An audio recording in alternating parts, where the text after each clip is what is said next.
नमस्ते दोस्तों, आप देख रहे हैं edu9 हिंदी और मैं हूं आपके साथ प्रेम सिरवी। क्या आप एक एमबीए एस्पिरेंट हैं और ये सोच रहे हैं कि इंडिया में एमबीए करें या फिर अब्रॉड जाएं? क्या अब्रॉड एमबीए का कॉस्ट जस्टिफाई करता है? कहाँ पर आपको आरओआई ज़्यादा अच्छा मिलता है? इसके अलावा ये डिसीज़न करियर ग्रोथ और फ्यूचर अपॉर्चुनिटीज़ के लिए बहुत इंपॉर्टेंट है। तो आज हम डिस्कस करेंगे एक complete analysis MBA in India versus MBA in abroad, cost, ROI, jobs, opportunities और ब्रांड वैल्यू के बेसिस पे। चलिए बिना किसी देरी के शुरू करते हैं। सबसे पहले बात करते हैं कंपटीशन की। हर साल इंडिया में लगभग 3 लाख स्टूडेंट जो कैट एग्ज़ाम देते हैं, लेकिन सिर्फ 3,000 स्टूडेंट्स ही टॉप टायर 1 MBA कॉलेजेस जैसे कि IIM, ABC, इसके अलावा ISB, FMS और XLRI में एडमिशन मिलता है। मतलब लेस देन 1% स्टूडेंट्स ही सक्सेसफुल होते हैं।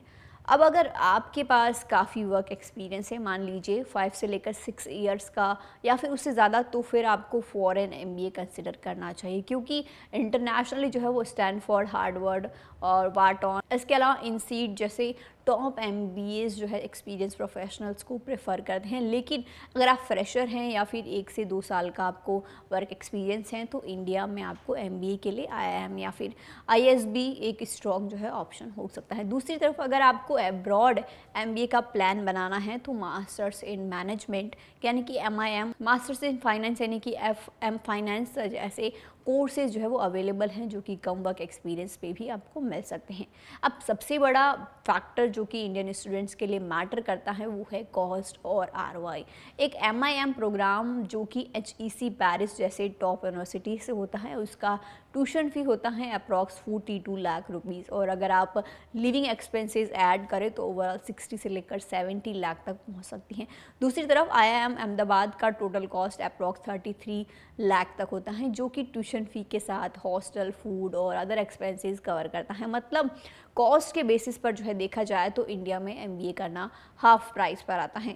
अब सैलरी कंपेयर करें तो HEC पेरिस ग्रेजुएट्स की एवरेज सैलरी होती है 60,000 यूरोज़ पर ईयर, जो टैक्स डिडक्ट होने के बाद अप्रॉक्स 40,000 यूरोज़ यानी कि 36 लाख रुपीज़ जो है होती हैं। लेकिन अगर हम परचेजिंग पावर पैरिटी देखें तो ये सैलरी इंडिया के कंपैरिजन में अप्रॉक्स 20 लाख के बराबर है। मतलब आप 60 से लेकर 70 लाख इन्वेस्ट करके 20 लाख कमा सकते हैं। वहीं IIM अहमदाबाद के ग्रेजुएट्स की एवरेज सैलरी जो है वो अप्रॉक्स 27 लाख होती है। मतलब 33 लाख इन्वेस्ट करके पहले साल ही आप पूरा पैसा रिकवर कर सकते हैं। तो ROI के बेसिस पर जो है देखा जाए तो IIMs जो है बेटर ऑप्शन लगते हैं। लेकिन दोस्तों, कॉस्ट और सैलरी के अलावा एक और इम्पॉर्टेंट फैक्टर है इंटरनेशनल एक्सपोजर और नेटवर्क बिल्डिंग। अब आपने देखा होगा कि सुंदर पिचाई, सत्य नंदेला, इंदिरा नोई जैसे CEOs का कॉमन फैक्टर क्या है? सब ने अपनी हायर स्टडीज़ अब्रॉड से की हैं। ग्लोबल एक्सपोजर से जो है आपको नए कल्चर, एडवांस बिजनेस स्ट्रैटेजीज और वर्ल्ड वाइड नेटवर्किंग का बेनिफिट मिलता है। हाँ, आजकल जो है IIMs भी इंटरनेशनल एक्सचेंज प्रोग्राम्स ऑफर करते हैं, जिसमें आप सेकेंड ईयर या फिर एक सेमेस्टर अब्रॉड कंप्लीट कर सकते हैं। फिर भी जो है एक फुल टाइम फॉरेन MBA का नेटवर्क और ब्रांड वैल्यू जो है ज़्यादा स्ट्रॉन्ग होती हैं। अब बात करते हैं प्लेसमेंट्स और जॉब सिक्योरिटी। इंडिया में MBA कॉलेजेस का एक स्ट्रॉन्ग प्लेसमेंट सिस्टम होता है, जिसमें कंपनीज कैंपस पर आती हैं और स्टूडेंट को हायर करती हैं। टॉप IIMs या फिर ISB के ग्रेजुएट्स होने के बाद आपको हाई पेइंग जॉब्स मिलने का के भी जो है चांसेस आपको काफ़ी ज़्यादा होते हैं। लेकिन अब्रॉड MBA की जो है प्लेसमेंट सिस्टम डिफरेंट होती है। वहाँ पर आपको खुद अपनी जॉब जो है वो ढूंढनी पड़ती है। हाँ, करियर सर्विसेज होती हैं जो आपकी हेल्प करती हैं, बट कंपनीज आपके कैंपस पर आके डायरेक्ट हायरिंग जो है वो नहीं करती है। और सबसे बड़ा कंसर्न होता है वीज़ा और वर्क परमिट। US जैसे जो है कंट्रीज़ में H1B वीज़ा लॉटरी सिस्टम है, जिसमें आपको जॉब मिल भी जाए तो वीज़ा मिलना श्योर नहीं होता। यूरोप और कनाडा में वर्क परमिट्स के रूल्स थोड़े से बेटर हैं, बट फिर भी वीज़ा की टेंशन हमेशा ही बनी रहती है। इंडिया में MBA करने पर ये प्रॉब्लम जो है वो बिल्कुल भी नहीं होती। तो दोस्तों, अब फाइनल डिसीजन क्या होना चाहिए।